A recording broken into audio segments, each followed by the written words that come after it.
My name is Evri Kwong. I'm a San Francisco artist. I was born in San Francisco. My mom grew up in Chinatown. My dad grew up in Palo Alto. They were kind of beatnik hippie types. They had a lot of artists and writer friends. And, as a kid growing up, I didn't really understand what that meant and how that would inform me years later. But their friends would come into our house and raise their fist and say, "Power to the people." And as a young kid, that really struck a chord in me.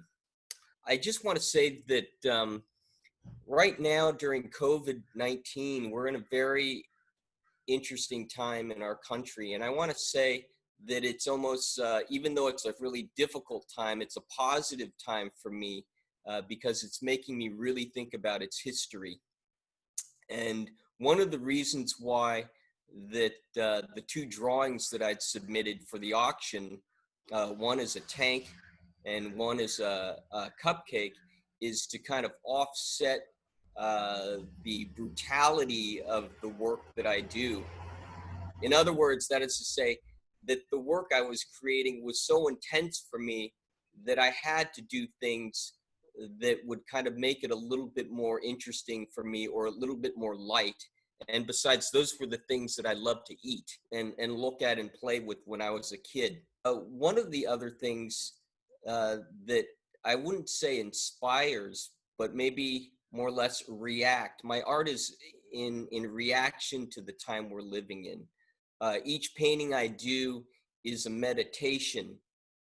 What I mean by that is that I'm not actually thinking about the paintings that I'm doing. I'm only thinking of shape, color, and form.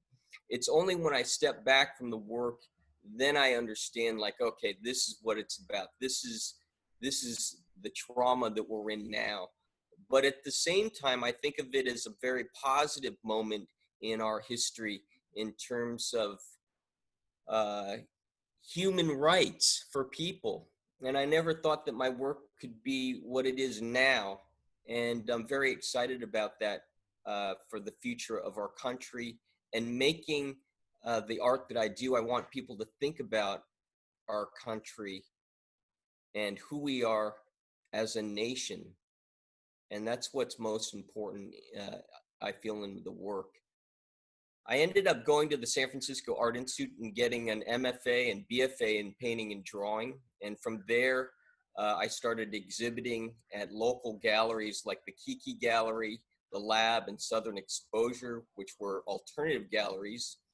And then I jumped to more commercial galleries like the Catherine Clark Gallery in San Francisco, and among other shows at the Dwight Hackett Projects in Santa Fe, and more recently at Track 16 in LA, and also recently at the Sonoma County Museum, and also at Gallery Godo in Korea.